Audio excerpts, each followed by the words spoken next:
Hello, everyone. Welcome to another DCU Daily. Let me get that music in there. Much better. Welcome to the show, ladies and gents. We are here to talk about tons of really interesting and great things for you today. Not just DC, but a whole bunch of news. Going to be continuing the story from yesterday about the Colbert show, but we're also going to be getting into, crypto adoption numbers up and through the numbers going up tons and tons of percents and whatnot. And then, of course, we're going to have wonderful quick hits and James Gunn getting into all sorts of interesting projects, not just Superman, but Lanterns and Wonder Woman and all sorts of wonderful little things. So why don't we just cut to our very, very Knuff news intro and get into the show. It doesn't seem to matter what I do. I'm always the number two. All right, Mr. I need to paint my abs on to get nominated. You don't see Robert Downey doing that. You're kidding. You're kidding. I can't open the envelope without the... Warner Brothers is heading back into the Matrix with a new movie in the works. Wonder what other surprises are in store. I want to be Bruce Wayne. I like that. You're gonna love me. There's the shot right there. That. Okay, we don't need to see Cole. Right there. You look ridiculous. Well, not no more, he don't. What, dude? I can barely understand you. Your accent's insane. What the world needs now. Give me a hand up. Nope, I'm actually okay. Thank you very much. Oh, wow. Wow.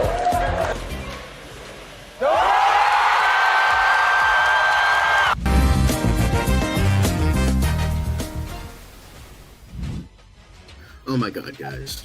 Hello, welcome to the show. I forgot to turn off the music, but here we are, DCU at the very, very, very end of the week. I'm John. Very nice to see all you lovely people once again, all the regulars, non-regulars. I'm John. Nice to meet you. But I'm not alone today. I have Lizz with me. Lizz, welcome back to the show. It's been forever. How are you doing, my lovely co-host? I'm well. How is everybody? Am I muted? I'm so concerned now because I had you muted. Okay, I'm good. Here, you guys. It's fine. It's fine. It's all good. But I am here. I am happy to report I am now playing some songs on Beat Saber at expert level. Thank you so much. It's been a good day. Okay. Okay. Awesome. Well, it is. It's absolutely wonderful to see you again. I mean, we had Bridget yesterday. Now we have Lizz today. So, wonderful to see. But let's get into the news. And as your background pinup thingy, I forget what it's called, teased us, apparently dog adoption interest spikes over 500% after Superman release, thanks to crypto. What did I say? What did I say? Is absolutely wonderful to see. I mean, we all kind of figured that this was going to be the case. Also, sooner than I predicted. I was like, a year from now, there will be statistics that come out. You guys. Hi, Elite Easy. And hello, Salazar. Very nice to see both of you today. I called it. I called it. I mean, we all suspected that was going to be the case. But, yeah, it's just nice to see. I mean, there was a lot of stuff that, James Gunn was doing outside of the fact. Like, he was doing all these sort of, collaborations with like, oh, hey, this agency and this agency that does adoption stuff. So, we have this, just like starting off, Superman is all about hope. Let's start off with the hope that some doggos, and hell, not just doggos, but hell, other animals. I know it says dog adoption specifically here, but maybe others as well. Cats, birds, hamsters. We don't know, but like, make sure to get it well in nice, like, places, not illegally, not in like breedings and whatnot. Just get it through this wonderful thing. Also, hello, Movie Spud, and yes, nice. The dog adoption has increased. Also, Hunter Iggy, how much will not really attributing to the story at hand, but how much will James Gunn Superman movie will make? Great grammar there. But we don't know. We're still kind of jury's still out on that. Bill. You're 5 minutes late. We literally just started. This is literally the first story. You couldn't have been more early, so you're fine. It's okay. But no, shame on you. Shame. No shame. Also, I love this gif right here. That's just eating the dog, and yeah. I mean, I will say just, because people have this to be said, don't just get a dog for the sake of getting a dog or the sake of it for a movie, because that's what happened with when all those people got that freshwater or saltwater fish, Dory's species from Finding Nemo, and then it turned out to be a saltwater fish, and people were putting it in freshwater, and a lot of them were dying. So, honestly, in this case, don't just get a dog, whether it's a dog that looks like Crypto or not, for the sake of getting a dog, or your kids are clamoring for a dog. Get it because you have the ability to raise a dog, because we don't want to see 6 months from now, dog abandonment statistics are through the roof. We don't want to see that. Right. Nobody wants to see that. Right. So just make sure you're getting a dog to properly take care of the dog. Let's use our brains and make some smart decisions for sure. Yes, for once. For once in America. But yeah, so I mean, James Gunn has said over and over and over again, probably too much, that the dog in the film Crypto is based on his own dog Ozu. He's as Ozu was nipping at his ankles, destroying his furniture, destroying his apparently $10,000 laptop. If you're spending $10K on a laptop, that's a you problem. Ozu's just yo, this was a shit investment. I'm just gonna say that right now. Don't get a $10,000 laptop. I'm just saying. I mean, listen, if it can land a rover on Mars or something, then it's worth the price. But I don't see that happening. No, I don't think so. I think Ozu was just yo, bro, this is fucking stupid. Right. There you go. Get an Acer for $300. Calm down, James Gunn. But outside of that, yeah, this is absolutely the loveliest news we could start out with today. Not just, this, but other things. We have a couple sadder things, but, let's just start off with the happiest news. The happiest news, not, cheating on your spouse at a Coldplay concert, but, oh my God, the memes. It's made everybody else happy. It's made everybody else happy. It's time for the sacrificial CEO of the year. Hell yeah. But yes, nice to have an inspirational Superman movie, not to mention 101 Dalmatians. You are correct in that respect. But yeah, absolutely lovely to see. And I think this is just the case of everyone liked that. Yeah, everyone liked that. Everybody likes it. Everyone loves being happy and dogs. So it's fuck yeah, let's effing go, as we have said. So not just the bright news of the day, not just doggos getting love, but Superman himself getting love from Iggy Pop. Iggy Pop had something to say about, his film Punk Rocker. Well, it wasn't his song. He was featured on the song that was by the Teddy Bears. But he had a little bit to say in regards to this. But it's a banger. Yeah, it's a fun song and it works. Even though James Gunn totally fucking lied and said that there were no needle drops, still a good song. Also, hello Eugene, nice to see you. But this is just wonderful to see. Wonderful to see, Iggy Pop being hell yeah. Because it's not, I mean, he didn't have to say anything. None of these artists who lend their songs have to say anything in regards to the movie. But he's no, Iggy Pop was no, fuck yeah. Superman, he's the best friend you can have. And hell yeah, I'm glad that this song was used in the movie. So I assume you also love this as well in regards to Iggy Pop being a legend like he always is. Oh my God, please. He is the man. I love Iggy. Iggy's amazing. Oh yeah. It's just I don't know what else to say. Just Iggy Pop is amazing. So Well, like I'm happy that like this generation is like, you know what I mean? Like Iggy Pop, but no one has really, you haven't heard much from him recently. So it's exciting that like this generation can kind of get into his sound and the stuff that he does. And I think that's really cool. I think it's going to lead to some cool TikToks at the very least, but I think it's awesome.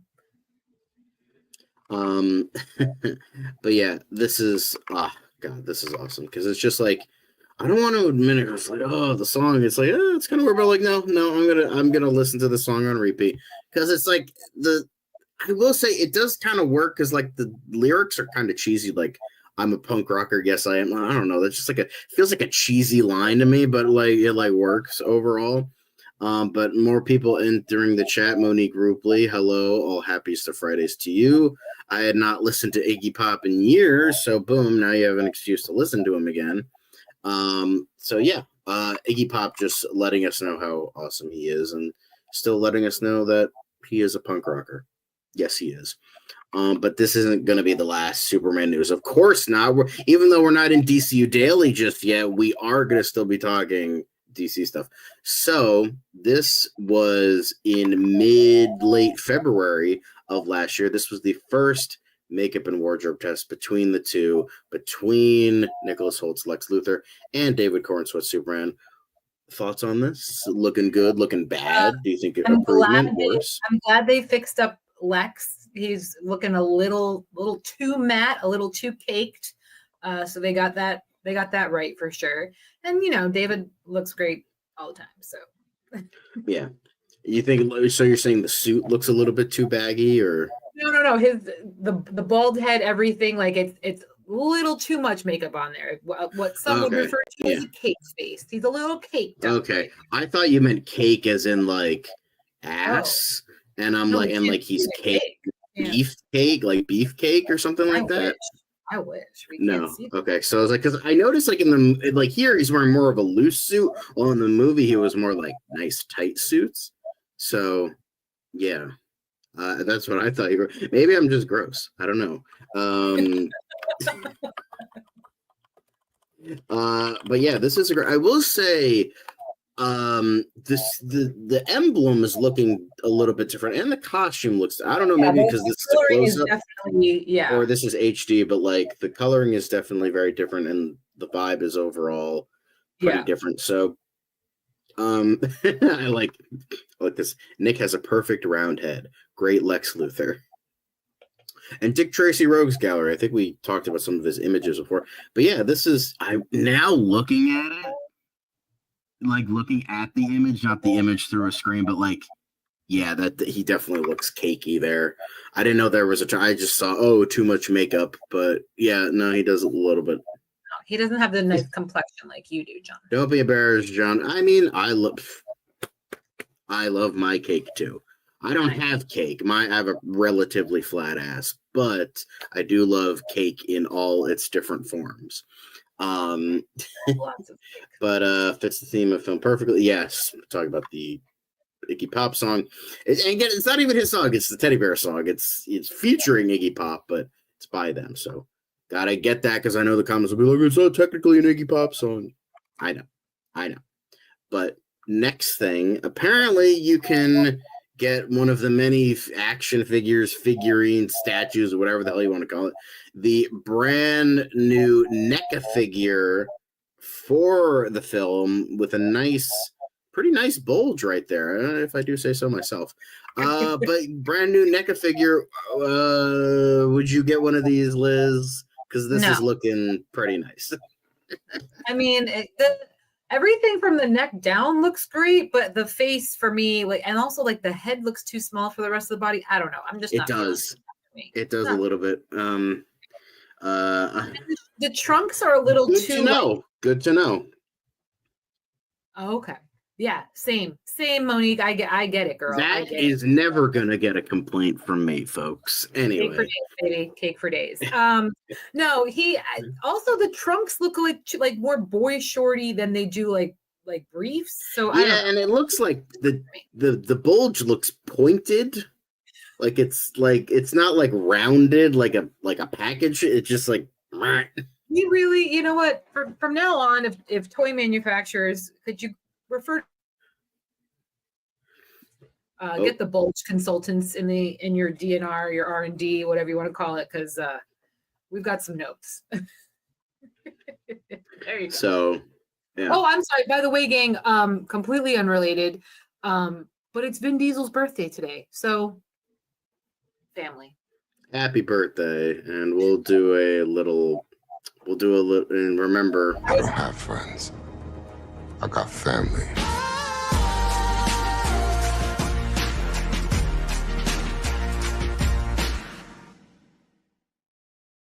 I was really excited knowing I was coming on the show tonight to talk about that. Hell yeah. Anyway, but yeah, I will say it does. I mean, action figures are never going to be perfect. They're not like Hot Toys or Sideshow that have like the best, but like, you know, it still looks okay for an action figure. Here's my main question: how much does that cost? Because that will really determine how I feel about it. That's a great question. If it's like $10, $20, it's decent. If they're going to charge like 30, 40, 50, it's a piece of trash. Hold on, I'm looking it up now. that's how I judge these things. All right, NECA Superman figure. And we've got some talk in the chat. This is apparently $130. Absolutely not. Absolutely not. No, sir. No, sir. No, sir. No. No. No. So what you're saying is there's a chance. No. I love Eugene was like, it's probably 20 that Salazar comes in a little bit late on that, but yeah. It's justified. If it were 20, it looks right along the $20 price line. That is acceptable. Yeah, thank you, Salazar. Sorry, I didn't see your comment till now. But Eugene, hell's not. Honestly, I agree. It still looks okay, but for $130, I could get a Hot Toys figure that looks a billion times better. No offense to NECA, but like, no. $130, it better be able to fly. Absolutely not. No. I mean, you can. You just have to, chuck that thing across the room. No. Absolutely not. Although enterprising, I'm nervous about how Superman will do with the positive for Fantastic Four already get. Well, if Fantastic Four is positive, then there's very, very positive reviews, which is really exciting. But again, you guys remember, Marvel hasn't been doing so hot at the box office lately. And while people are looking forward to Fantastic Four, I think it's really Marvel's stands that are looking forward to it. I don't know that the average Joe is going to spend their hard-earned dollars at the theater. They might be waiting for it to hit. We'll see. Yeah, we'll just have to see. But here's the thing. Healthy competition is good. And the thing is, it doesn't diminish. Like, it's going to get there 500,000 and 500 million. And I think it is going to slowly, because it's just like hearing the constant numbers. It's like, oh. And it's just like, you got to turn it off. Sometimes remember, Thunderbolts got decent reviews and they were still one of the lowest at the box office for Marvel. So, yeah, we'll see what happens. We'll see what happens, and a healthy competition is good, and if it's good, then it's deserving of the money, and if it sucks, then we'll let you know on the Oh So Curious show. Yep, I've already got my ticket, so I already got my tickets, so we'll see. But let's move on. To go into a Marvel film is pretty special. Well, I said way before, after I boycotted Marvel, after how bad Thor 4 more Thor was, I said I'm still, I guess Spider-Man is still my boy. I will still gladly see Spider-Man stuff, and I was curious about Fantastic Four even back when John Watts was directing. I'm like, I want to see how this gets like folded into the MCU and if they can actually make a good Fantastic Four movie. So obviously we'll see, but yeah, I think it will. Eugene saw it 4 times. Oh, lucky. Yeah, and Liz letting the people know about the 50% off Tuesdays and Wednesdays. So, yeah, I'm going to hopefully be seeing Superman Sunday. I have something going on tomorrow, so I'm not going to be available, but hopefully... I've already seen it in IMAX and Dolby. Nice. So I'm going to be hopefully seeing Superman again, and I also kind of want to see F1 again. Like cause it's unfortunately not, going to be on the Dolby theaters because, Superman has the Dolby, but I still want to see it because I'm like, I want to see it before that leaves theaters if it's still in theaters. So obviously we'll see. But another heartwarming thing coming from the Superman verse. Oh, cute. This, if you remember this gentleman right here, the actor's name is Fahim Fazli. I hope I'm pronouncing that correctly. But he was one of the Jahanpur's citizens that was getting, towards the end of the movie when they were like all chanting Superman. He was the guy that after the kids were chanting it, he started chanting. He was the leader of the Jahanpur people, and he had this to say. You probably can't see it; it's very small. So I'll just read it for you guys. I'm incredibly grateful to be part of James Gunn's new Superman as the Jahanpurian village leader. After the premiere, David Corenswet, the new Superman himself, came up to me and said, "Fahim, when you cried, you made me cry." He was moved by the scene where my character was begging Superman to save our village. My role may not have been large, but it touched someone at the heart of the film, and that means everything. As I always say, there's no such thing as a small role, only small actors. Every part matters when you bring your heart and soul to it. I would like to agree with him. I think this is a very nice, wholesome, heartwarming thing brought to you by the new Superman. Liz, what are your thoughts on this? Do you agree? Are you a cold, heartless bastard? No, I wholeheartedly agree. I think this is a really sweet moment. I think it's really wonderful that, because they didn't even have a scene together, this gentleman and David. Because again, spoiler, if you recall, the Justice Gang came in and gave him an upgrade. So I think that's really something, and it says a lot about David as a person too. So middle fingers all over the place. Like, what are we doing? And I'm wearing green. I was not even staged. I'm wearing green. Perfect. And there's already been memes of that, which is so great. That's my God. Who doesn't love Guy Gardner? Like, come on. Outside of Hal and John, everyone loves Guy Gardner. But next little bit, just moving right along. The incredible, well, maybe less than incredible, filmography of Isabella Merced.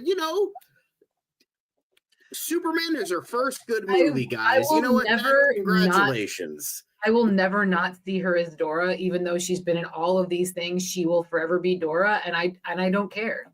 She's great. I really like her. Of course. She was great in Transformers. I loved her in Transformers. I don't care. She's Dora the Explorer for the rest of her life. I'm sorry. I will say this. I'm kidding. Superman is not her first good movie. I heard Dora was pretty good. So, Dora is actually really entertaining. Like my friend watched it and he's like, it's actually kind of fucking slaps. Like he's like, it's actually pretty good. And I'm like, oh, believe me. Like I know the newest one just came out on Paramount Plus. But the only other thing I've seen her in is Madam Web, and she tried.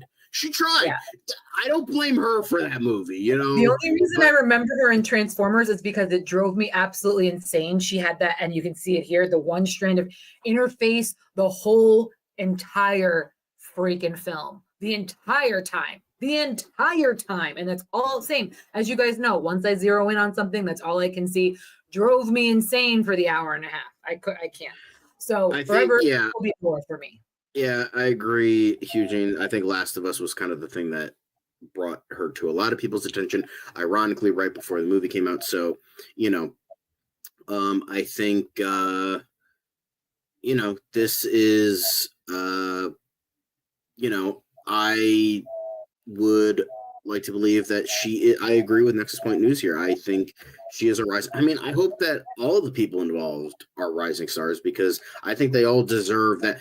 Outside of like people who've been here for a while, like Nathan Fillion, Eddie Gathegi, and like Nicholas Hoult. But in terms of like new up and comers, I would love to see Isabella Merced in more projects outside of Superman, of course. Yeah, she's great. She's great. Yeah, I think her. Who else? David Corenswet and Rachel Brosnahan. Like, I want to see them in more movies. I hope Rachel Brosnahan is in movies that not in it for like 3 seconds and then she immediately dies, like The Amateur. But Yeah, I hope she has a bright future ahead of her, and I hope thank you for that. That's no. Anyway, That's Dora the Explorer you're talking about, for goodness sakes. yeah, just ridiculous. But apparently the Mondo News San Diego Comic-Con posters are out in a way, but obviously you won't be getting these unless you go to San Diego Comic-Con. But these are what the posters look like. I love that one. That one's amazing. That one looks good. This one, not gonna lie, I will say, I know I'm probably gonna get a lot of hate for this. Not a huge fan of Frank Quitely's art. I'm not a huge fan. I will say All-Star Superman's a decent story. I don't think it's the greatest Superman story of all time, like a lot of people claim it is. It's a very, very good story. I'll take Superman for all seasons any day of the week. But I'm not like Grant Morrison. They are wonderful writer. They've missed a couple times, but they're great. Frank Quitely's, everyone looks like a mutant. Like everyone looks like a tumor. Like it's just like I hate how they look. Like it just sometimes like over exaggerated stuff. Like same thing with like Tim Sale. Again, Tim Sale, legendary artist. Not a huge fan. I will take Tim Sale's art over Frank Quitely's art. I will say that because Frank Quitely, like I can't go and grab it right now, but like just the art from All Stars Room, like they all look like tumor-induced mutants. You know, it's just like, oh, I'm sorry. I can't get into it. I can't get into it. I'm sorry. But outside of this poster, I will say Tom Whalen's is definitely peak.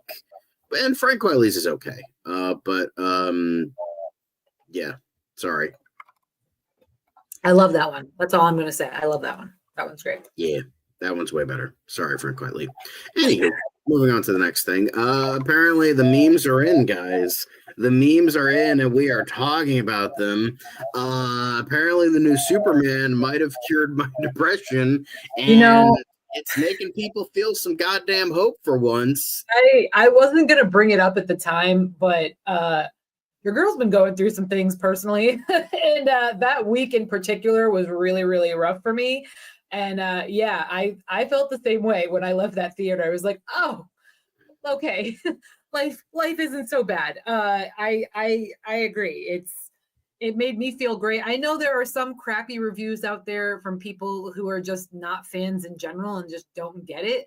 But for us, for the folks in the chat talking about they've seen it 3, 4, 5 times now, y'all understand where these people are coming from. I mean, it really, it's exactly what we asked for and so much more. So I love this. I love this right here. I asked Grok, I asked ChatGPT. Well, I asked Superman, and he said kindness is the new punk rock. So fuck you. You know, so I'm loving these, and this one is like, just like, you know, men will literally just watch the Superman movie 10 times in a row than going to therapy. But, you know, honestly, it's cheaper.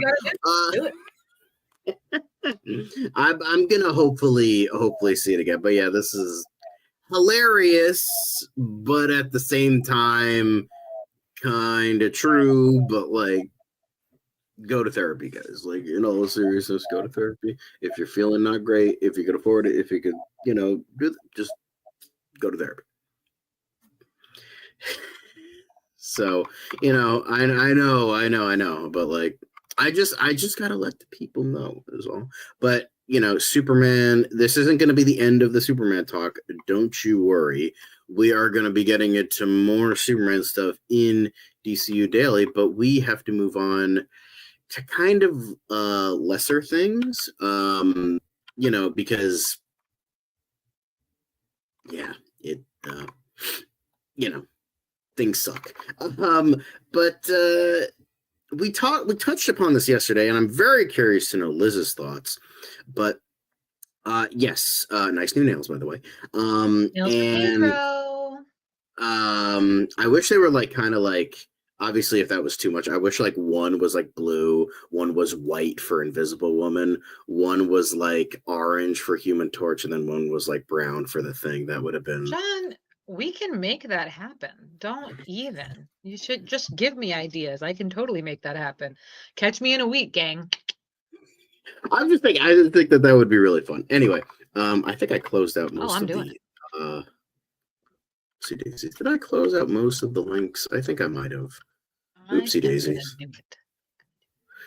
Anyway, but we do have to move on to other things, and one of the other things is the fact that we did briefly touch upon this yesterday, that the Stephen Colbert Show is ending. Now, we gave both me and Bridget and Dan for a little bit. He kind of piped in the comments that this was probably a financial move, that this was probably mainly a Paramount being like, hey, we got to keep money, we got to do all this other stuff because of the merger and all this stuff.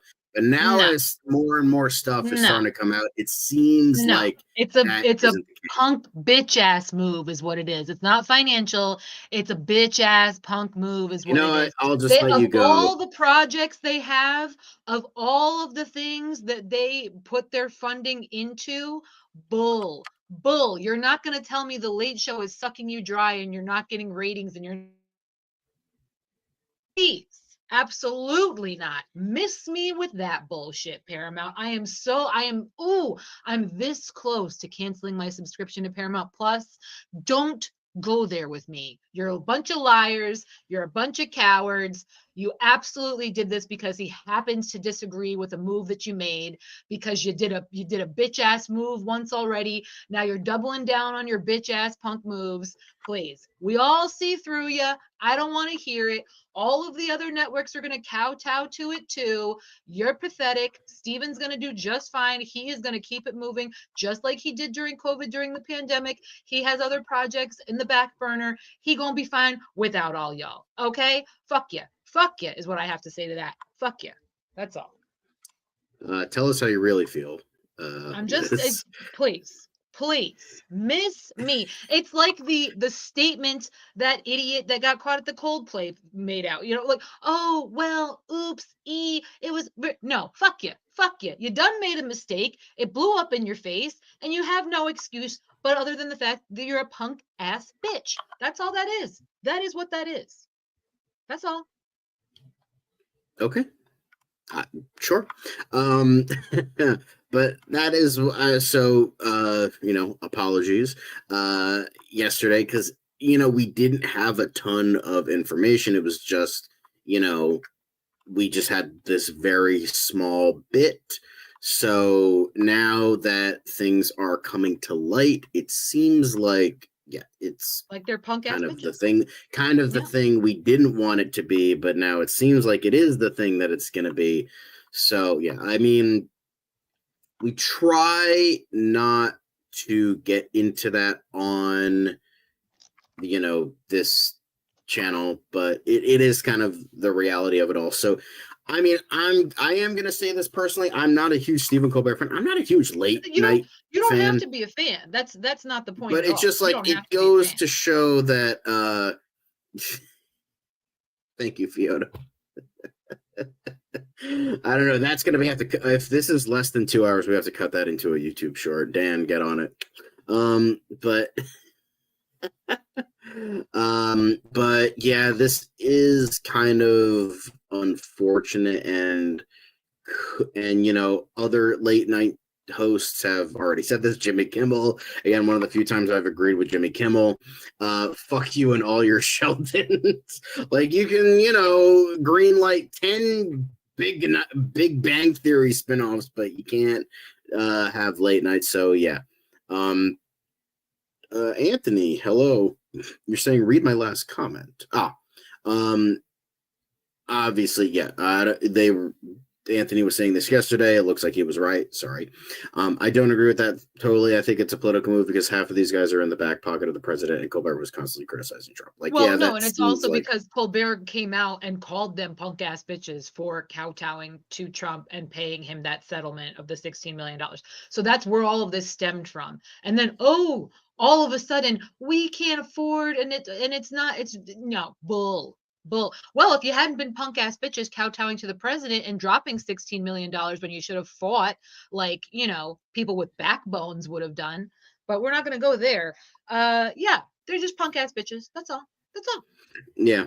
So, and Seth Meyers also reacted.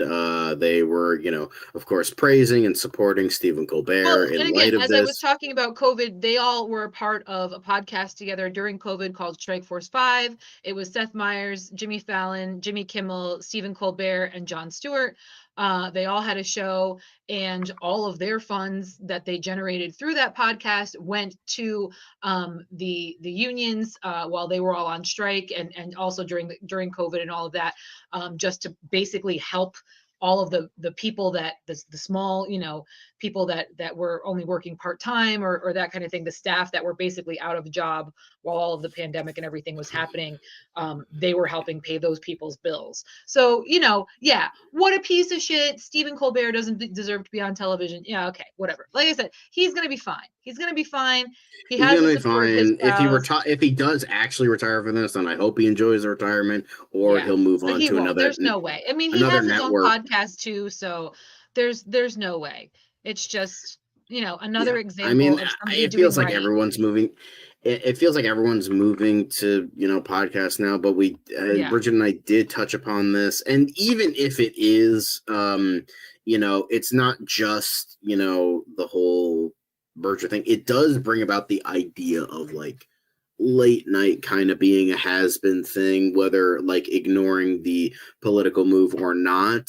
Then, it seems like it is going to be one of the final nails in the coffin for late night, because at the end of the day, it is true. Late night shows are just not a ton of people watch them anymore. So I think if anything, people DVR it and they watch it the next day, because that could also be the case. Nobody's staying up late anymore. Yeah, Anthony also saying Conan actually said this when he first opened up his podcast, that the reason why he left TBS was because he knew the ratings were going down. Yeah, like it's. Well, I mean, to be fair, it's late night on TBS. Like, come on. and there was also that, but there was also the idea of like, yeah, as you said, Colbert is going to be fine, and like, he'll probably go to some place where he can actually, talk about this stuff without being censored. But it just, again, it does set a dangerous precedent. I mean, Jon Stewart was also kind of talking about this, like how, will they cancel the Daily Show and all that, and those political motivations as well. Since he didn't directly, I don't think he directly talked about the Paramount thing, so he's probably in the clear. But it seems like, again, it's just, I know that a lot of people are probably celebrating this, all the wrong people, but, at first I was like, haha, yeah, screw Colbert, get him out of here. Not as sort of like, I hate, like, not that I disagree with him, it's just like I don't like Colbert all that much, and I don't really like late night TV all that much. So it's like, it's kind of on life support at this point. So, but now that it's like, it's a lot clearer, and I've done more research on the topic, and we've, a lot more has like come out about against this and whatnot. It's definitely not a great time for late night, and as it says here, it's a chilling sign of what's to come. It's not great, but it's signs of the times and what we have to look forward to for the next 3 years. So, it's a shame. It sucks, but and it's the end of an era, and it's disappointing. Yeah, but that is how it be. But yeah, although I did today, in honor of Stephen Colbert, I did get some, when I was getting ice cream, I did get some Americone Dream. That's for you, Stephen. I got you. I will say, I tried the Tonight Dough. I couldn't get into it, but I liked Americone Dream. Americone is my favorite. Tonight Dough is just too much. It's just way too much. And I'm like, oh, Yeah, I know. Graham Norton can say whatever the fuck he wants. Like he's, you know, bless his cotton socks. I will say he's probably out of all like the late night people, he's probably my favorite along with Conan. You know, yeah, right. But yeah, you know, it is sad days, but let's nip it in the bud before this gets a little bit too political. And I'm not saying that it shouldn't be. I'm just saying like we try to avoid it on the show. We love Ben & Jerry's ice cream. Yeah, Ben & Jerry's. Dairy Queen, I know you're sipping on that, also good. But before, you know, let's get into quick hits, guys. Before I filibuster too long, let's get that Bossa Nova elevator music.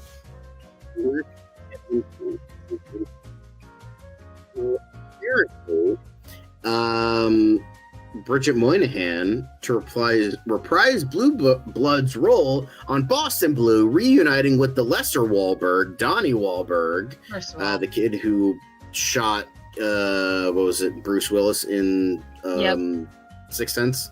Yep. Spoiler alert.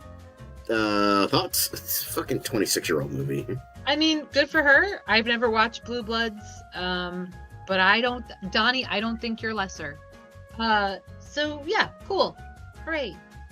Well, I mean, lesser is like not as famous, even though Mark Wahlberg is kind of a piece of shit, but that's beside the point. Anyway, Speaking of someone who's not a piece of shit, Wes Anderson. Apparently the Phoenician Scheme plots a Peacock premiere date, which is going to be on July 25th. Now, Liz, I know you are not a fan of watching movies at home, but if you have Peacock, would you give this a rewatch because it was so good, or were you like, I watched it once, I'm okay with that? No, but again, only because, like you said, I don't listen. I can't catch up with anything right now. I have 2 weeks coming up for vacation, and I intend every day to bang out one season of a show. So we'll see how I do there. I just simply don't have the time. I loved Phoenician Scheme. Again, not my favorite of the Wes Andersons, but I'm happy that it's come to Peacock. I do have Peacock, but no, I probably won't be seeing it. Not because I don't want to, just because there are way many other things that come before it at this point. But hey, for all the less busy people out there, check it out. July 25th on Especially Peacock. If you like Wes Anderson. If you like Wes Anderson, I implore you, watch it. Going from one filmmaker to another, well, one decent filmmaker to extremely pretentious filmmaker, Darren Aronofsky's Black Swan is getting a 15th anniversary IMAX re-release. Liz, would you go see this or no? I actually want to because I've never seen it. I've never seen it either, so I might go watch it, although I did like Black Swan when it was called Perfect Blue. Weebs will know what I'm talking about. But yeah, maybe I'll go see it. Maybe I won't. I don't know. If it's only on specific, like the 70mm IMAX, obviously I'm not traveling states to fucking see Black Swan. But if it's on the more local IMAX theater, then I'll go see that. But WWE saving Peacock, I don't know about that. But yeah, cool. Again, now we're going from pretentious to terrible. And it's just, he couldn't destroy one franchise, so he's going to another. Good old Taika Waititi's to direct the next Judge Dredd movie after people have been clamoring for a Carl Urban sequel for years. God himself said, fuck you, no, the guy who ruined Thor is going to give us another Judge Dredd adaptation. Listen now, tread lightly. However, I'm not happy about this. I know you'll be surprised to hear this. Judge Dredd, the original Judge Dredd. Like the shitty Sly Stallone version? Yeah. Those are two of my favorite films. The original Judge and Demolition Man. That was a period of time in filmmaking you guys will never get back. Probably a good thing though, but you know. No, don't do it. So, unfortunately, I feel like when I read this headline, I was like, oh, so Taika's gonna like Naked Gun Judge Dredd, and I'm not happy about that. I love Taika. I just don't think that he's got the right tone for Judge Dredd. Either the Carl Urban version or the Stallone version. I just don't think it's the right fit. We'll definitely doesn't. Of course, I'm going to see it. Of course, I'll watch it. As I love. So we don't have Taika. to. I love Judge Dredd. I will see it, but I'm not particularly thrilled about it just yet. Gotta see a trailer first. You know how I do, but yeah. But you know, he couldn't ruin Akira, so he had to ruin this instead. After his not Ted Lasso movie came out and nobody remembered it and nobody fucking watched it, he's like, all right, Judge First Dredd. of all, I saw that in theaters with my family and we all loved it. So please tread lightly. Tread lightly. I'm not, because I'm the host and I can always do that. But yeah, Taika Waititi. Can this guy just please go away? Anyway, but speaking of reboots, Basic Instinct writer Joe Esterhaus to pen reboot movie for Amazon MGM Studios. Thoughts? Who cares? It's not shocking anymore. Like it was shocking then, like, but now we're it was like, shocking then, but cool yeah, badge? Okay. Yeah, like, and no, like in the world of like Me Too's and shit like that, no actress is gonna do this except for maybe Sydney Sweeney. But like, I don't think I would want to see that. Yeah, I don't care. I don't care. This is so. Who cares? Nobody cares. Who cares? I mean, it's nice that the original writer is coming back, but like, yeah, no. But also, like, I don't care. They've had all this time to write other things. No. He needs a paycheck. Anyway. Really? But apparently India, you know, Dan has to include Indian. Hey, I Hollywood like stuff. these films. You shush. I'm excited for this. But India's first Hollywood star, Sabu gets biopic as Almighty Motion Picture acquires film rights. Thoughts? I think it's cool, and I hope it gets a theatrical release because I would like to see it. I love both documentaries and anything coming out of India. I don't know who this guy is, so maybe a film on him will help me enlighten my film knowledge. Please. Rude. I don't know who this guy is, so I'm like, here's the thing. I'd rather have biopics based on people I don't fucking know so I can go to them and learn about people instead of getting, you know, a movie about the same person over and over again that we already know of and it was already popular. Oh, an Elvis movie. Wow, crazy. We already got 1 trillion of them. Why do we need to see Austin Butler have a shitty accent with Tom Hanks in a horrible fat suit? Get out of here. Tom Hanks was bad. It was bad. That was really bad. Austin was fine though. Leave Austin out of it. No, I've heard Austin's okay. I'm just Moving on. But yeah, this looks interesting. I'd go watch. No, I'm gonna go see it twice out of spite because I'm a being that lives on spite. Excellent. I triple dog dare you.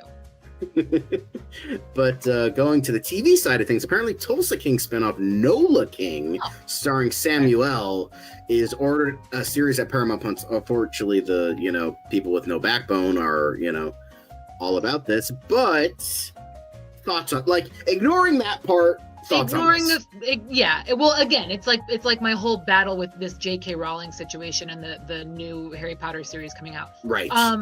Monique, Tulsa King is another one on the list. And now I'm going to have to add Nola King because I got to support Samuel L. Get out of here. So, yeah, I'm for it. Cool. Damn you, Paramount Plus, you sons of bitches. But, I mean, I've heard the show is phenomenal. I've heard Sly is phenomenal. I can read. Appreciate you. Yeah. A lot of people have been commenting. I haven't been showcasing it, but I will showcase after crickets because we got to keep this quick. But apparently, speaking of nails, somebody was checking out Pedro Pas. We're all checking out Pedro Pascal. I'm trying to tell y'all, this is what he does. Pedro Pascal was checking out somebody's nails. Of course, conservatives will call this creepy because he's touching someone, but I think this she gave consent. She gave consent. And he always I know.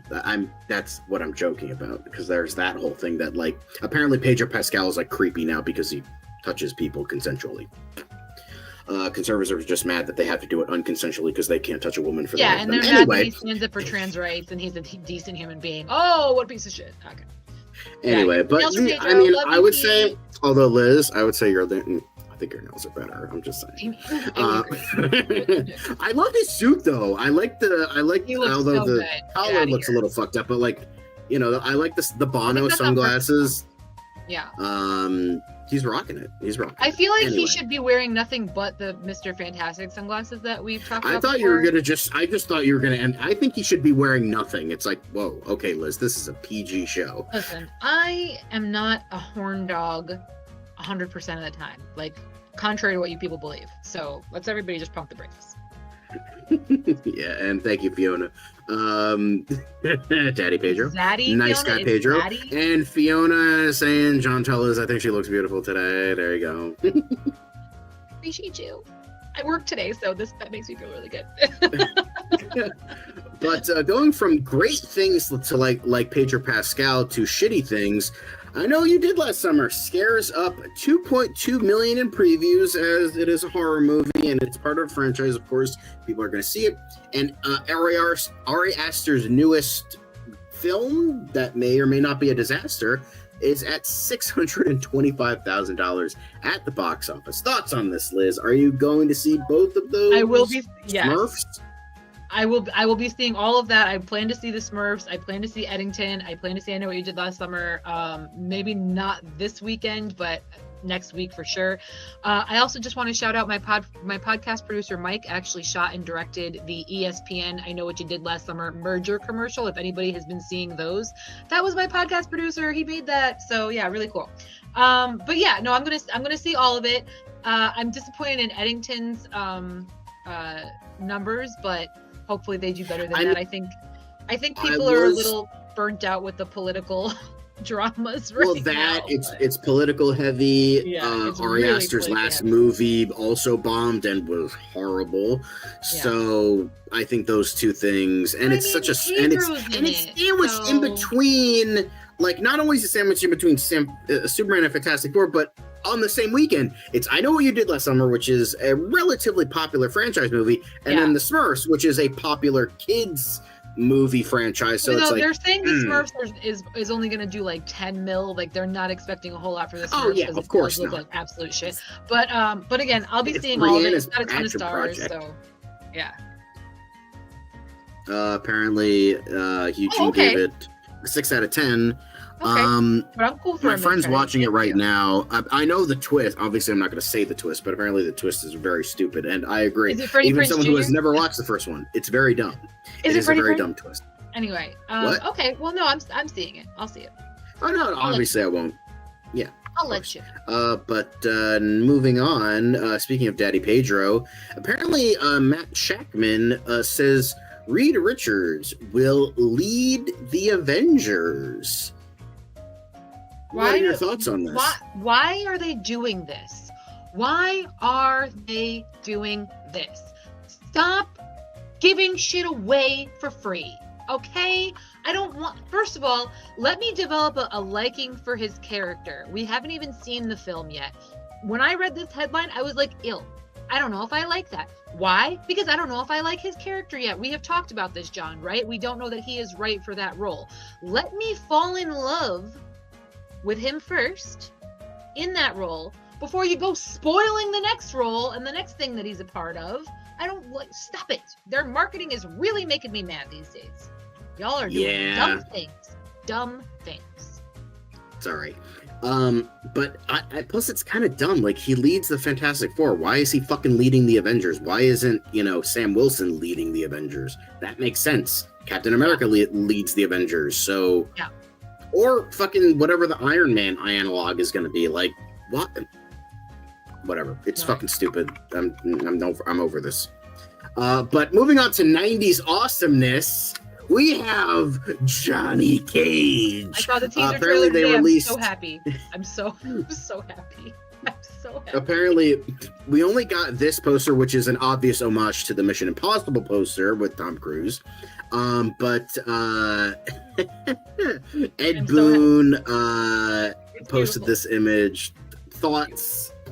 It's beautiful. I saw the teaser trailer today. I've met Carl Urban, so this makes me very, very happy. It's very, very happy. I'm so happy. I'm so happy. This just it looks awesome. I can't wait. It just I'm so happy. I know how much people hate Cole Young, so hopefully he dies and then we just get more Johnny Cage. And remember, I'm so excited. Your soul is mine. So excited.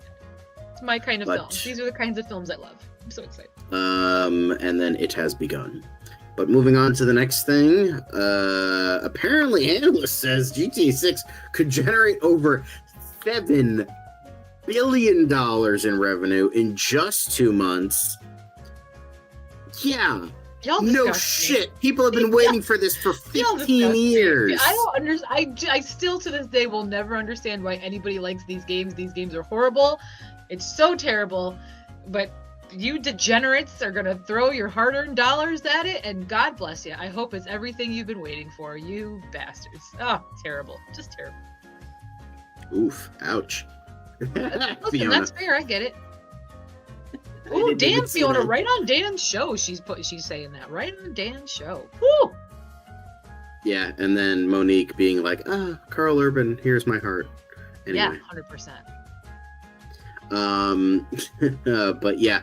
I mean, I like GTA, you know, just like blasting hookers with flamethrowers. It just brings a Terrible. joy to my heart. Degenerate. I will say this. I'm not, the GTA people aren't ready.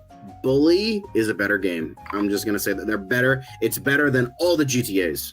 But anyway, moving back to the cinema part. New Jersey's Montclair Film revives 103-year-old Bellevue Theater. Thoughts? That's really cool. Good for them. I hope they are very Yeah. successful. Yeah. But It's really going neat. from video games to movies to music, Ariana Grande says it's very silly to think she's abandoning music amid new acting roles. I plan to sing for you all next year. What are your Listen, thoughts on this, Ariana, Liz? when you were doing the media circuit for the first Wicked, you flat out said, this has made me want to return back to the stage. I want to continue. So, first of all, not that anybody's losing their minds over you not having an album anytime recently, but you said it. You told fans that was the direction you wanted to continue heading with your career. The fact that you're surprised now that people are like, she's not putting out music, like you said it. So whatever. And this is coming from someone who's a fan of her music. I absolutely love her music. It's all a banger. I am looking forward to whatever she feels like releasing because she has the voice of an angel. But listen, girl, you said it, and now you're mad for people listening to the things you said. Okay, that don't make sense. It's like the surprise Pikachu meme. I'm not doing music anymore. Ariana Grande's not doing music anymore. And it just, you know. Yeah. So, moving on to more government stupidity, PBS and NPR funding face devastating cut as rescission package heads to Trump's desk. The package will cut $1.1 billion in federal funding for the public radio and TV broadcasters, hitting local stations across the country. Thoughts? I mean, it sucks. It's a real bummer. Hopefully they can get enough sponsorship from other private entities and, dare I say, corporations. But, you know, this is pretty much the government's par for the course right now. Like, we're all on our own. And fuck everybody. Fuck the American citizens. Fuck people providing services. Fuck people that are providing actual non-biased facts to, you know, the everyday human being. Oh well, that's America right now. We're all on our own, and you can go fuck yourself. So hopefully they can find funding from other sources. You know, people like you, as they say in their tagline. Yeah, I got what you were saying. Viewers like you. Viewers like Anyway. you. Thank you. Viewers like you. But last quick hit is maybe good. I don't know if you watched the show, but Gilmore Girls heads to Hallmark Channel. Apparently Hallmark, beginning August 25th, will air all 7 seasons in sequential order, starting with the pilot. It will air on weekdays from 2 to 6 p.m. and on weekends from 8 to 10 a.m., in addition to special occasion marathons as part of the linear-only partnership. Thoughts? I mean, it makes perfect sense. Hallmark Channel and Gilmore Girls is a really good fit.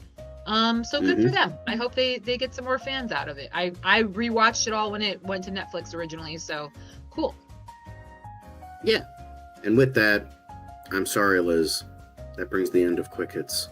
I know, I'm sorry, because we got to turn off the Bossa Nova. I know you love the Bossa Nova music, but I did want to do this and say thanks for watching the news part of the show. Don't worry, we're not leaving anytime soon. Don't worry. So I know Steven's probably watching and crying, but don't worry.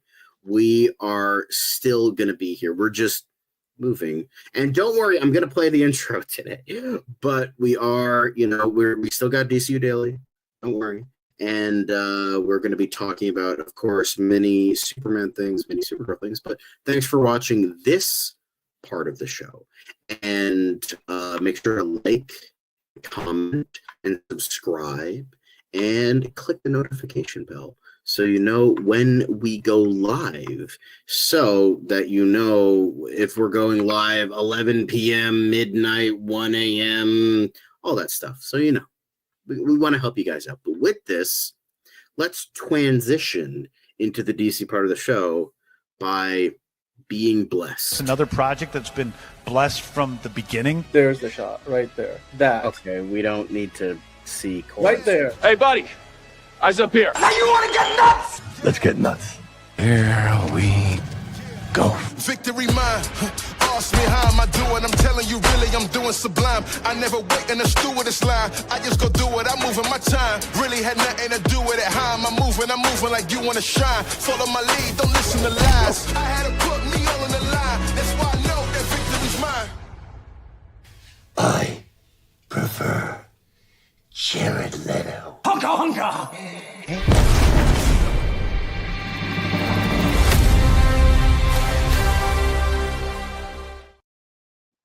Beautiful, very beautiful, wonderful intro there.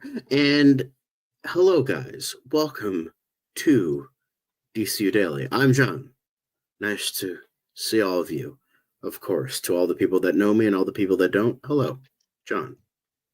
And with that, I got Liz with her aviators.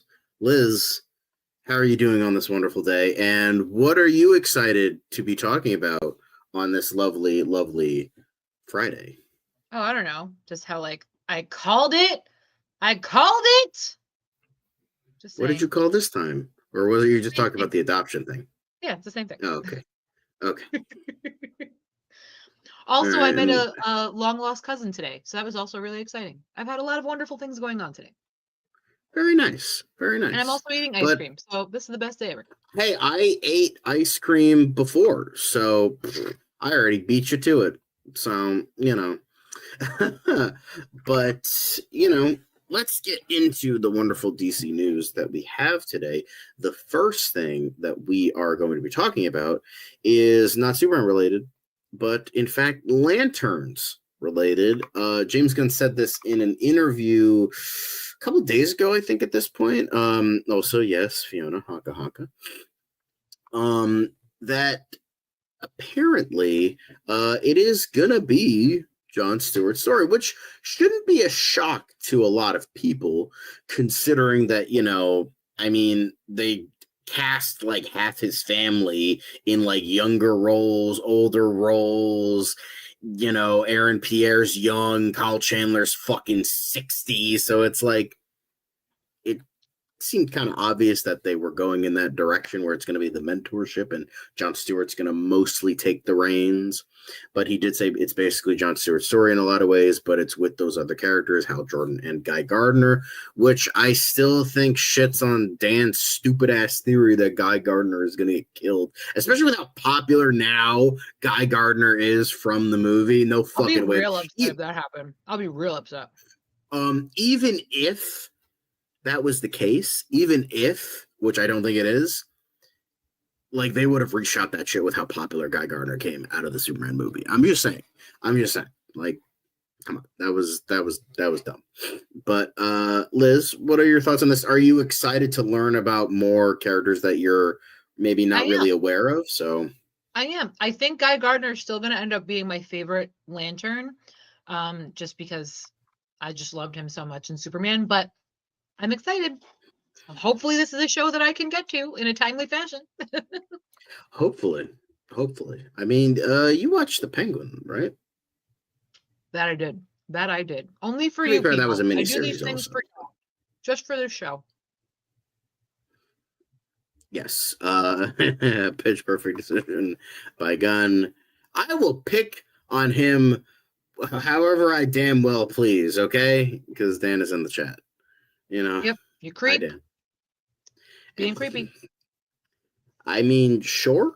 Maybe that's too light of a blue. I don't know. I don't know what blue Dan uses, but like I had to change it to blue, and I don't know how to change it properly. Anyway, but but yeah, this is awesome. Like Jon Stewart, he is definitely deserving of the proper live action treatment. After because originally, fun fact, they were gonna actually greenlight a Jon Stewart Green Lantern trilogy back before the Ryan Reynolds one came out back in like 2010. Wow. Corey Reynolds pitched them a Green Lantern trilogy. The first one was called Green Lantern Birth of a Hero. It was going to have Jon Stewart as the main star. He was going to write, direct, and star. And he and then in later movies, we're going to introduce like the Justice League and, all these other people. So, yeah, that's what happened. And then even though they loved it, they were going to do it. For some reason, it just didn't go forward. And then they decided to do the god-awful Ryan Reynolds movie instead. So I like Corey Reynolds, too. That's a shame. Yeah, he's great in Resident Alien. I think he's really funny. But yeah, good stuff, and glad Jon Stewart is getting. I gotta add that to the list too. I gotta make a list. Yeah, just like, and then it's just like and then it's just gonna be this long. It's just gonna be like Lizz's TV shows that she needs to watch, and it's just gonna be. Oh, and For All Mankind for you. You're welcome. Oh yeah, I finally watched another episode today. It's still on season 2, but I blame that on the. I gotta catch up with Invincible. Yeah. God knows what else. And then of course you gotta watch, Stranger Things season 5, where all those episodes are gonna be I do have to catch up on Stranger Things, you guys.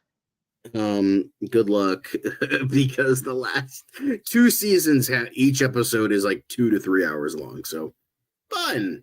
I've got 2 weeks. I've got 3 weeks. So there you go. But yeah, Jon Stewart getting the love. But speaking of love, we have James Gunn. He is going to be on the Grave Conversations podcast. I think it's a podcast. And with it's a really funny David Dosmal Shane. I don't know if he's hosting. I don't know. Anyway, yeah. But yeah, this is really cool. Thoughts? I don't know what this is, so feel free to let us know what this is, Liz, because I don't know what this is. So they both lay in coffins. That's the premise of the interview. They both lay in coffins while the guest is asked questions. And yeah, I've not actually watched it, but I've seen clips. Okay. Very interesting, but they are discussing Bat Night, so that's the thing I'm interested about. So we will see. And Snyder fans are getting their wish. Gunn is going to be in a coffin by the end of this. So, but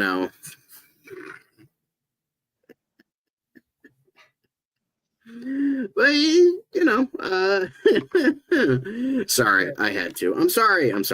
Anyway, but now we move on to possibly a big story, where apparently DC has been updating their social media accounts, and this is a story apparently for some reason.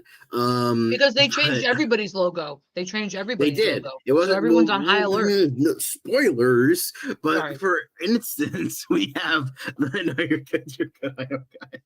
I don't actually care. I'm just kidding. But apparently, first off, with the Wonder Woman social media accounts, they've been updated to this image, and people are saying, oh, this is because, James Gunn just said that the movie's getting fast tracked. So in terms of the Wonder Woman specific, do you think this is because of the movie, or do you think this is because of something else? Probably because of something else. Yeah. Yeah. Obviously, because you're intelligent, so you can figure that out. Also, maybe because they saw my nails and they were totally Wonder Woman vibes. So they were like, you know what? We need an update. And I appreciate that too. Nice. My nails last week. But yeah, they've been changing all the things to this image, and which is cool. But it's like they've also been doing it to the other heroes. The ones that got a redo were Batman, not just Wonder Woman, Green Lantern, and Harley Quinn. Ew, gross. But here's the thing. I think this has something to do with DCKO, which is the upcoming big comic book event. But Bridget and I were talking about it yesterday with Scott Snyder and Joshua Williamson. So I'm gonna take a wild fucking guess that makes sense. That's why. And I assume that these guys are the biggest proponents of said, DCKO event. But exactly, the Elite Easy. I mean, they look nice, but it's just like, I feel like an intern whipped this up in like Photoshop in like 3 seconds, and that's what they got, because they're honestly kind of basic bitch logos. I mean, they're fine. It's just just kind of a little bit basic. It just people are acting like, oh my god, this means we're getting like a Harley Quinn movie, and it's just like, I think it's just a comic thing, guys. Because remember, DC Comics. Comics, remember those, like the things that nobody fucking reads anymore? They are based on comics. It's not just movies and TV shows and video games. Just saying. But yeah, I don't think this has anything to do with the movies, whether it is the DCKO event or not. But I mean, like, yeah, it's just like Batman, Wonder Woman, Lanterns, Harley Quinn. 3 out of those 4 projects are going to be happening in the DCU. Wonder Woman is being fast-tracked, and Lanterns is coming out next year, and The Batman is coming out in 2027, and then for Batman Brave and the Bold, that's coming out hopefully within our lifetime. Do we know who's going to be Wonder Woman yet? No. Okay. The only out of all these 4 characters, the only ones that have been cast for the DCU are the Green Lanterns, Hal Jordan, Jon Stewart, and Guy Gardner, and that's it. We don't know Wonder Woman. We don't know the Batman. We don't know Harley Quinn, and hopefully it stays that way, because Harley Quinn needs to be chucked out with the garbage.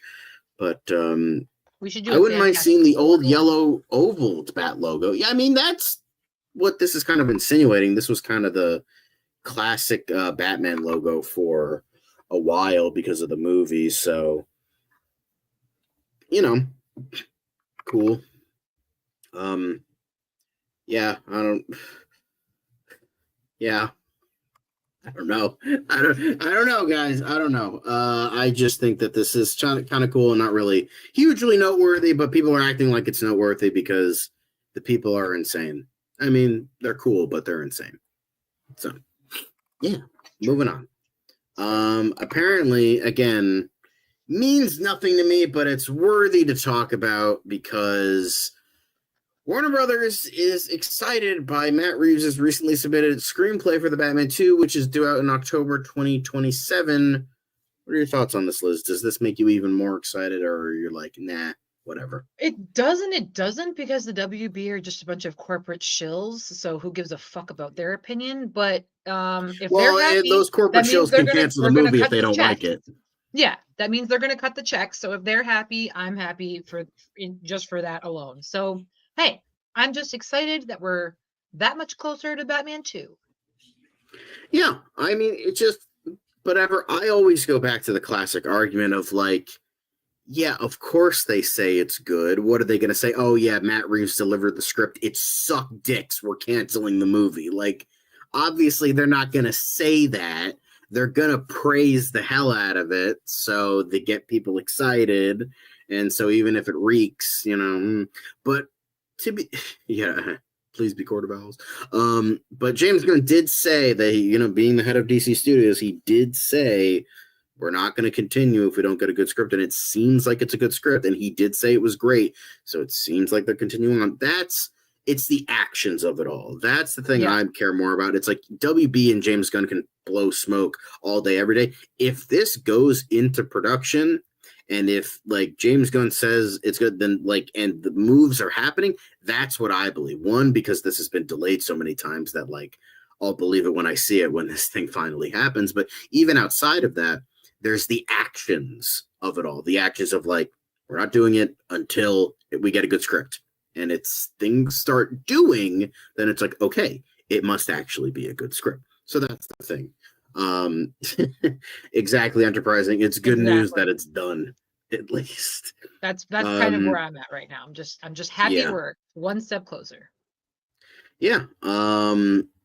Although they saw, in terms of Wonder Woman, they saw a rumor that they're looking at a Mediterranean actress for Wonder Woman. Probably false, though. I mean, yeah, that makes sense. You know, Greek, because Greek mythology kind of works. So, and yeah, it just needs the official green light, the Green Lantern light. But yeah, very exciting to finally seeming to be getting Batman Part 2, or whatever it's going to be called. I mean, on the script, on the alleged script that Matt Reeves posted, that it just said Batman Part 2. Obviously, it could be due to change, but I prefer Batman Part 1, Part 2, Part 3. Boom, boom, boom. Easy. We don't need subtitles and shit. James Gunn hates subtitles, so we're not doing that. Get that the hell out of here. But going from the Becks back to the DCU, we're going into meme time again, and honestly, I'm loving this. I'm loving this. Liz, what are your thoughts on these lovely, lovely memes? It's brilliant. It's brilliant. It's brilliant. And I knowing nothing about Supergirl, I know you weren't exactly thrilled with their handling of her in the latest Superman film, but we'll see. I think that I saw that and I thought I was deceased. I thought that was so funny. I love it. Yeah, I mean, to be fair, she was probably off-world when all of this was happening, but just like the chill nature, because this definitely feels like the Supergirl they're kind of going for, just like Millie Alcock, just like and just like with a cigarette in her mouth, like this. I don't know if this is like real, like, or like candid, or if it's like actually like Millie Alcock is smoking, but like it's not lit, so unlikely. But it would be funnier if it was. I'm just saying. But yeah, these memes are great, and you know, speaking of great memes, we have Supergirl and Crypto being best buddies forever, even though in the comics it's Streaky the cat that's Supergirl's. But someone does make that point in the comment section of this post, that they were like, she's always depicted with a cat though, like, so what? Yeah, that's what I was so we'll see what we get. I think so had you go, there he is. Like, there he so is. had to go to Superman because the cat got annoyed. Look at that. That's adorable. I hope we get one of those. Yeah, but it's like, here's the thing, like, the numbers will rise. Yay! It's just like I love it's just like wee! It's just like, and it's just like wrecking her shit. Just like I don't know why. It's just like I love it just makes me laugh. I will say I would love to see just like Crypto just like wrecking her shit in like a playful dog way. I would love to see more of that. That would be amazing. Yes, that is essentially what Supergirl Woman of Tomorrow, the original comic that this is based on, is about. So it's yeah, love the sig. Indeed. But moving on to our next thing, we still got some Supergirl stuff to talk about. Well, somebody did some Photoshop work, and it honestly looks really fucking good. Like, if nobody told me this was a Photoshop, I'd believe that this but no, it's 100% Photoshop. And honestly, outside of the fact that I don't like the costume very much, it looks good. It looks fucking good. Great. So excited. Lovely comments. Super Cousins to hell and back. And this looks awesome. And maybe, much like Superman, I got more and more excited the more we talked about it. Maybe the fact that more and more we talk about it, I'll get excited for Supergirl. So I hope so. We'll see, but I hope so. Enjoying her Shazam slushy. But you know, Jason Momoa had to say a little bit of something. Look out, Stitches. We got Lobo up in this bitch. This one's a little bit more obvious that somebody just copy pasted a comic Lobo and just like right there and reposted it. But it's just like, you know how happy Jason Momoa is. Fine, he's like, oh, thank God, I don't have to be fucking Aquaman anymore. Oh, the guy who talks to fish, get that the fuck out of Here's here. hoping he never has to do it. And here's again. the thing, I love the first Aquaman movie, but like, it's just like the man was born to play Lobo, so it's just like it's more applicable. It's better. It's great stuff, and I love, and hopefully Metallica is played in the movie. But yeah, dude is pumped. Are you pumped for Lobo? Are you pumped for Jason Momoa as Lobo? For what little you know of the character, with what we've talked about, at least. And I've met him. He's a lovely man. Yeah, no, I'm excited again just to learn more about the storyline, about both characters. Yeah, I'm excited for it. Again, like I said, especially after seeing just her for a little bit in Superman, I'm looking forward to it. Definitely. Hell yeah. But next thing, apparently it has had the biggest Thursday box office. It keeps doing the numbers. The biggest Tuesday, the biggest Wednesday, and the biggest Thursday, with $10.9 million, topping Lilo and Stitch, Jurassic World Rebirth, and a Minecraft movie for their Thursday box offices. So we'll see when we get to the weekend. It's now at 177.7 domestic, surpassing Black Adam's The Hierarchy Will Change domestic run, and pacing 5.2% ahead of The Batman at the same point, despite a $9 million slower start. It is on track to fly past $200 million by the weekend. So is this getting you pumped? Are you excited for the She gonna changed make a bill. hierarchy? She gonna make a bill. I'm so happy for them. So happy. It's wonderful. I don't think it's gonna I'm make glad a billion, people but a are man can dream. A man can dream, because dreams save us, guys. And I'm drenched in sweat right now. Oh my God. It's hot as hell. Curious what today's numbers will.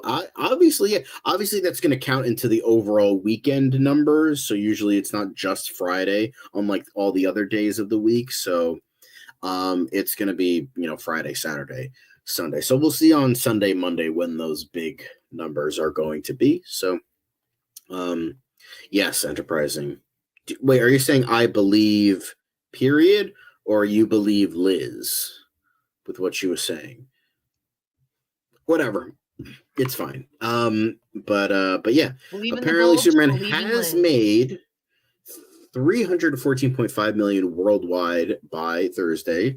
That includes 177.5, as we just said. And apparently, because Box Office Mojo has not been don't update their stuff daily, because the last time we saw it was 95 million. And I think it still says that on Box Office Mojo, but the numbers, I think, is reporting that it has made 137 million from other countries, and it's expected to cross 400 million by Sunday. Now, I know you're saying like it's going to hit $1 billion, but it is kind of, it still has Fantastic Four, and I know that people are saying, oh, Fantastic Four, it has Marvel has had rough box office numbers recently.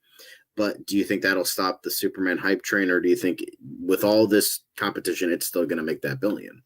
I mean, yeah, it'll slow down for sure, but I think it's going to keep going. I think, again, you have to consider that it's summertime. People are taking vacations, so they might decide to see it if it's still in theaters when they get back, things of that nature. We'll see what happens, but I am hopeful. I am remaining positive.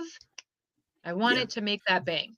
We'll see what happens. So this is what it has. Obviously, the domestic numbers are still there, but the international numbers haven't been updated. So we know for the time being that this is all we had, but it's still pretty good numbers. But if we have reached those 137, which is about 42 million more than what is shown here, then that's on a good start. But it seems like the international numbers have not been reaching the hopes that they have. But as Warner Brothers and James Gunn said, as long as it hits 500 million, that's pretty good. So, and I think it will, it will definitely reach that, because that's like, because it's just to shut those goddamn Snyder tards up. Am I right? But yes, we all hope it makes $1 billion. I'm still I'm still holding my prediction that 768 million. So we'll see.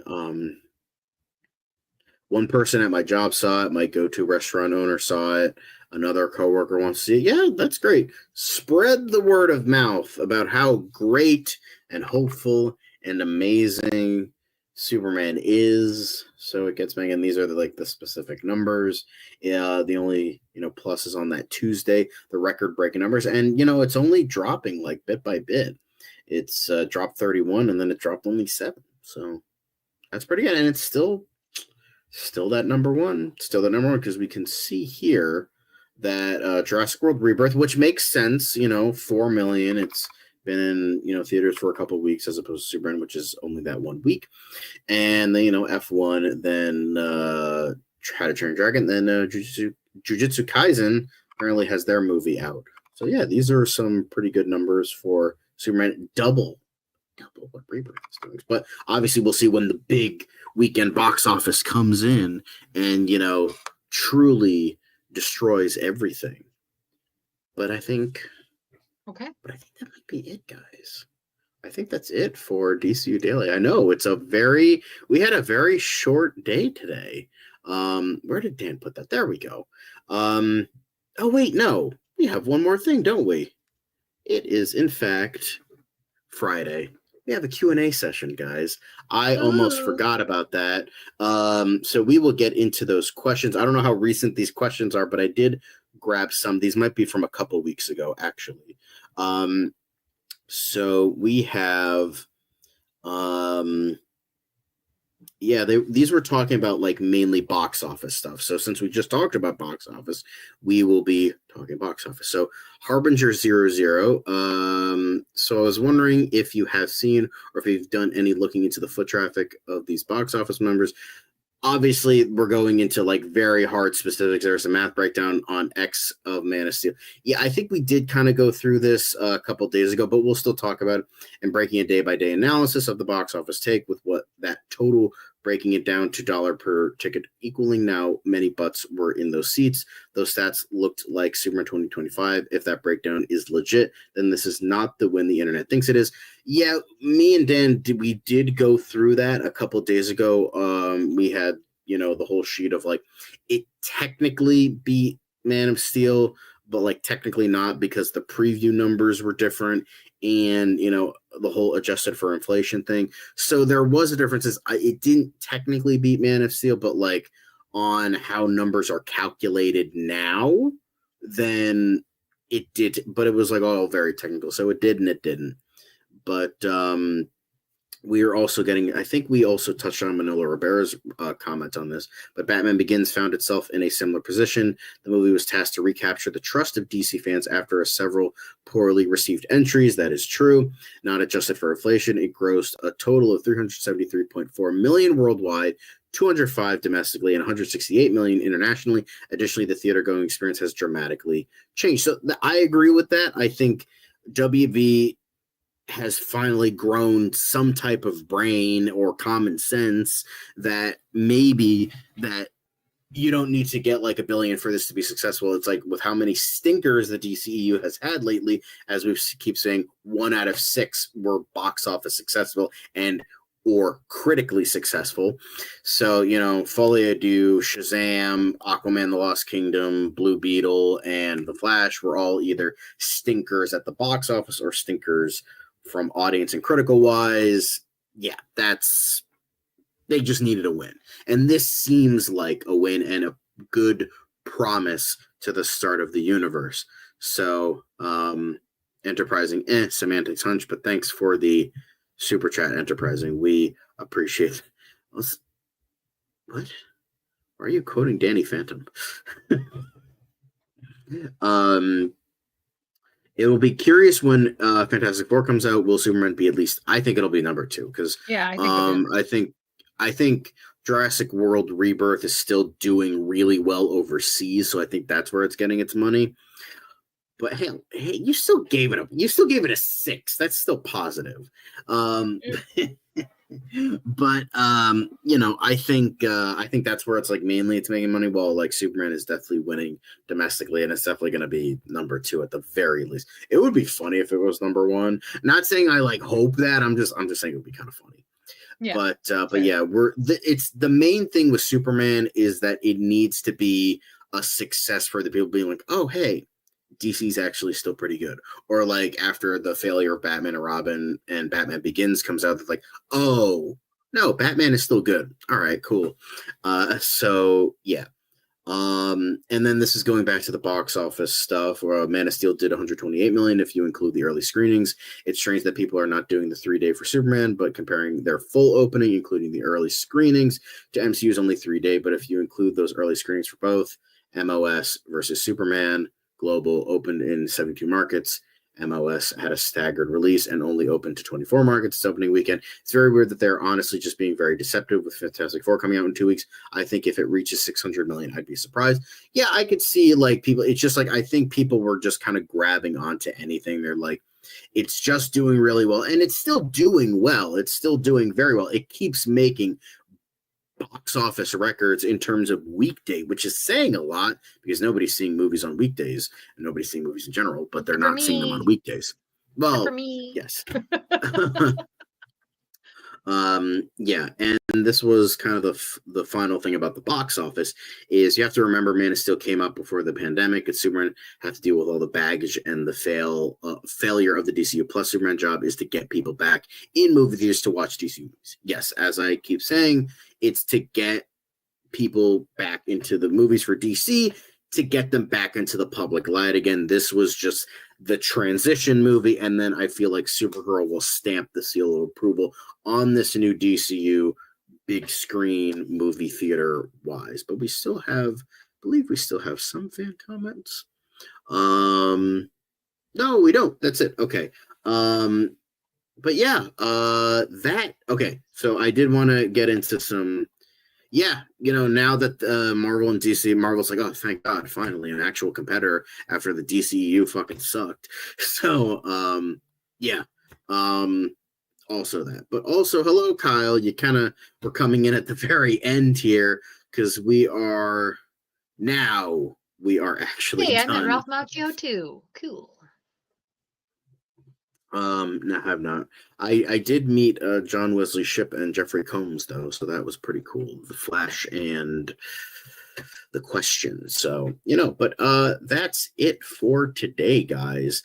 We had some good stories. We had a Lizz rant today, so that's fun. It was still a good amount, and since this is going to be clocking under 2 hours, we are definitely going to have some shorts, so hopefully people can come see that lovely rant without welcome. That's all I can say. But Kyle loving your comment, I think, and then Enterprising saying yepers. Gunn DCW have already won. I think you meant WON. People like Superman again. People want more DC. Fans are wanting to see it more than once at the theater. Have a good weekend all. Yes, we hope you have a lovely weekend. Make sure to like and comment and subscribe and click the notification bell so you know when we go live, and leave those comments. So then when we do Q&A, thank God I didn't forget, we do Q&A on DCU Daily that you can be featured. Thanks everyone for the comments, not just in the live chat, but those comments that you leave after the fact. Because remember, we love, no matter when you're watching, during live or after live, we love and appreciate all of you. And thank everyone for watching. And thank you, Lizz, for being here. I'm sure that we're going to get tons of views now. Between you and Bridget, we're going to even skyrocket. We're going to get 3,000 more subscribers. But until then, look up. It's another project that's been blessed from the beginning. There's the shot right there. That. Okay, we don't need to see. Right there. Hey, buddy. Eyes up here. Now you want to get nuts? Let's get nuts. Here we go. Victory mine. Ask me how am I doing? I'm telling you, really, I'm doing sublime. I never wait in the stewardess line. I just go do it. I'm moving my time. Really had nothing to do with it. How am I moving? I'm moving like you want to shine. Follow my lead. Don't listen to lies. I had to put me all on the line. That's why I know that victory's mine. I prefer Jared Leto. talking.